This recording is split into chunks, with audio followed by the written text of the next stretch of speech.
année, effectivement, on a été très actifs. L'agriculture, il y avait de quoi faire, hein, les mobilisations qu'on a fait depuis l'année dernière, la mobilisation du 5 novembre, un jour avant la mobilisation nationale, on n'en a pas parlé, je crois, aujourd'hui, mais une mobilisation très importante. On avait muré la DDT, non pas parce qu'on n'apprécie pas les fonctionnaires de la DDT, mais parce que, bel et bien, nous avons des difficultés, et l'administration entrave clairement, de temps à autre, et plutôt souvent, l'agriculture. On avait écrit sur les murs, et je sais que ça me fait réagir, DDT muré, agriculture libérée, et je crois qu'à l'époque, M. le ministre nous avait dit oui, mais si vous, les achats font ce qu'ils peuvent, on n'en doute pas, mais effectivement, de temps en temps, les réglementations et les taxes représentées nous entravent beaucoup dans nos démarches. On entendait tout à l'heure le président de la FNPL dire que les réglementations coûtaient 10 € de plus aux agriculteurs par rapport à des Allemands. Ça, c'est la réalité des choses, des chiffres sur le prix du lait. Voilà, donc il faut faire attention, d'être assez souple sur ces réglementations-là.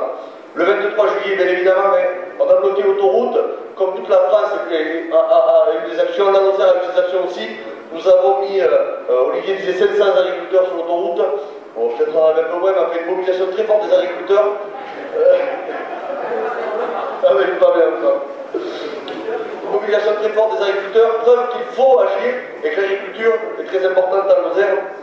Puis le 3 septembre, la manifestation à Paris, où tous les agriculteurs de la FNSEA et des JA sont allés battre le pavé parisien, et puis ça s'est achevé à Bruxelles le 7 septembre. Les crises, effectivement, on en a eu cette année, la sécheresse en est une, tout le monde l'a suivi, il y a ces jours-ci des visites qui se font sur le terrain. J'espère, et nous demandons à la présidente de la Chambre d'agriculture et la FDSA, que toute la Lozère soit en zone sèche, soit déclarée à plus de 30% de sécheresse, pour que tous les agriculteurs puissent toucher de la sécheresse, parce que même s'il a plu à l'automne, les agriculteurs, et Olivier l'a dit, n'ont pas les moyens d'acheter les fourrages et il est nécessaire de débloquer au plus vite ces fonds. Le lait est une crise très importante. Aujourd'hui, à Lozère, 400 producteurs, ils vendent aujourd'hui leur lait à perte. On essaie de trouver des solutions, nous responsables, c'est pour ça que le président de la FNPL est parmi nous. Il faut donner une nouvelle dynamique à cette production, il nous faut garder nos quelques outils que nous avons encore, c'est très important. Et puis le lait, et ça, les responsables nationaux ne le savent pas souvent pas, chez nous, c'est aussi la viande. Parce que le produit, le sous-produit des veaux ou des vaches de réforme, ce n'est pas à Lozère un sous-produit. Nous étions à Cournon la semaine dernière et on a interpellé nos responsables nationaux en disant attention sur le prix des petits veaux.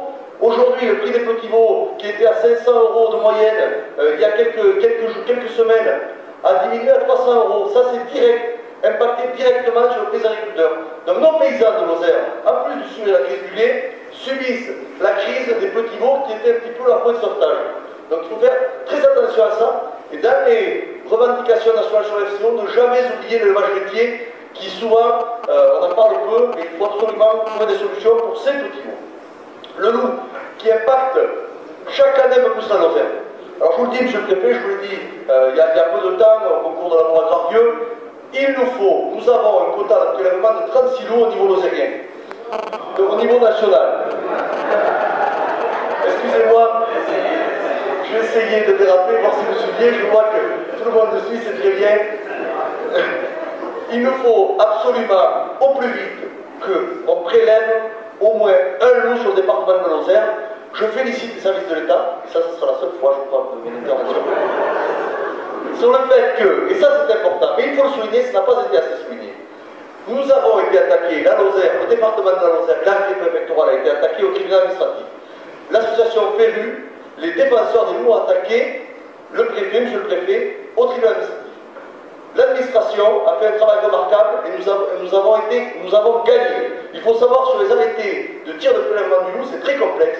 Et la plupart des arrêtés préfectoraux se font retoquer. Eh bien nous avons réussi ce qui ne se passe pas retoquer. Maintenant, nous avons l'arrêté préfectoral réglementaire.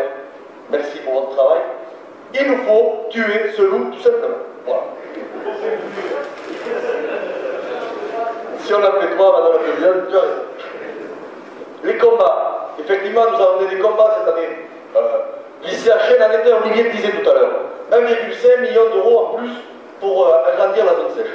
Ce n'est pas suffisant. Il y a quelques communes qui sont à l'écart et nous nous battrons jusqu'au bout pour que ces communes de l'Aubrac réintègrent cette zone sèche. L'argent n'est pas arrivé, enfin, il est en cours d'arrivage, je ne sais pas encore tout à fait. Comme on dit dans l'administration, c'est au fil de l'eau. Alors l'eau, à l'administration, c'est un petit peu parfois compliqué.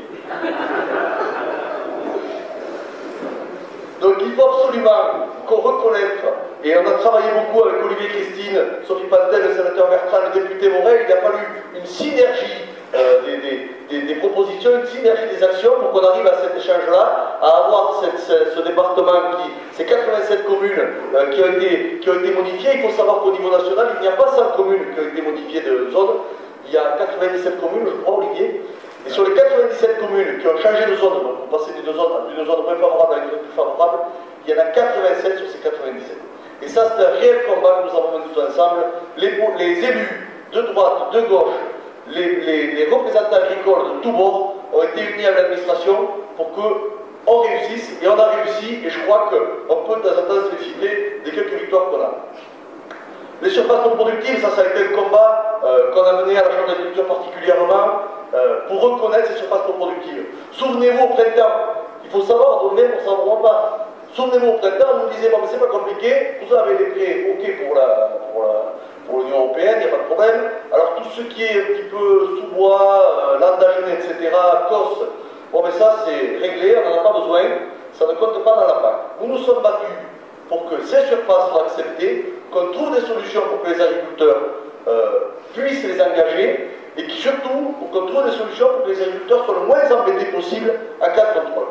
Nous verrons lors de ces quick visites dans les jours prochains, visites rapides, quick visites, peu importe, mais en tous les cas Olivier Poulain appelle ça un contrôle, je crois qu'il a raison. On sera vigilant à ce que ça se passe dans de bonnes conditions, mais je crois que les agriculteurs osériens ont un petit peu sous-estimé leur terrain agricole, et donc on fait un effort dans ce sens, et il faut absolument qu'il y ait zéro problème, parce qu'on n'a pas besoin d'avoir de problème à ce moment là-dessus. Je vous citerai pour finir proverbe qui dit c'est au pied du mur qu'on reconnaît le maçon. Alors, moi je vous dis une chose, c'est que si je devais faire ma maison, je ne la ferai pas faire à Lefol et compagnie. Parce que nous avons un ministre qui réussit particulièrement mal ces jours-ci. Il nous avait promis de sauver l'élevage. Il nous a amené la FCO. La FCO, la cacophonie qui est la FCO, hein. On parle de la crise de l'élevage, on parle de la crise de l'élevage au printemps, mais elle est bel et bien renouvelée, enfin, elle est de plus en plus importante, la crise de l'élevage. La FCO, on dit oui, alors on entendait tout à l'heure le représentant de la DSV nous dire il y a eu des protocoles, etc., etc. On a mis 15 jours à 3 semaines à savoir comment on allait s'y prendre pour assurer une vache ou un veau, alors que nous, à la Chambre d'agriculture, on avait tout à fait donné les chiffres dès le début. On a mis plusieurs semaines, on a attendu déjà 3 semaines pour savoir qui est vacciné ou qui est vacciné.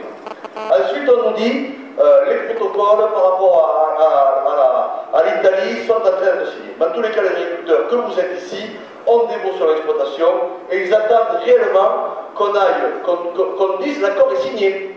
Et puis j'entends aujourd'hui, oui, mais alors pour l'Italie, alors pour l'Espagne, c'est bon, hein, c'est signé, mais enfin bon, pour l'instant l'Espagne, on exporte peu la Lozère. Pour l'Italie, c'est dans les jours à venir. Alors les jours à venir, ça fait un moment qu'on l'entend, je ne sais pas quel jour viendra, mais bon. Pour la Turquie, bon, là c'est bloqué, hein, on ne peut rien faire, on attend des solutions politiques, qui est écrit dans le communiqué de ce matin.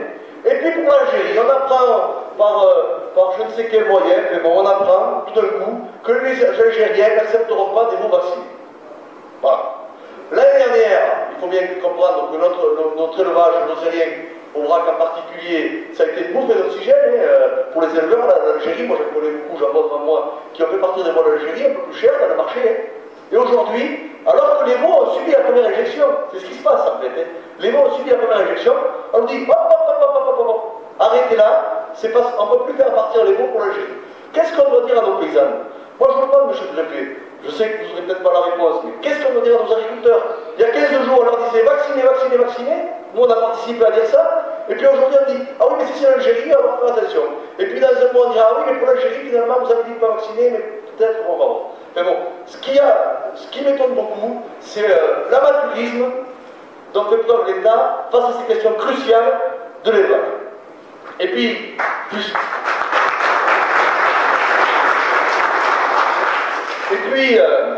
pour terminer, c'est au pied du mur qu'on voit le maçon. Alors effectivement, le foie n'est peut-être pas un bon entrepreneur, mais nous, les paysans, nous sommes les fondations de cette agriculture. Et moi, quand je vois les responsables agricoles de la FDSEA ce matin, mon ami Olivier, l'ensemble des responsables du lait, de la viande, qui s'occupent un coup du râteau-pied, je ne sais plus où il est boulé, du lait, du rang, on sent qu'il a envie envie de défendre la cause, Christine Valentin bien évidemment, l'ensemble des responsables agricoles, quand on voit la passion qu'ils mettent, eh bien je puis vous dire que l'agriculture a de l'avenir, parce qu'un métier qui a des gens qui défendent, un métier qui a des hommes et des femmes, un métier qui fait vivre un territoire, un métier qui entretient un territoire, un métier qui nourrit une population, c'est un métier qui a de l'avenir. Merci pour votre attention.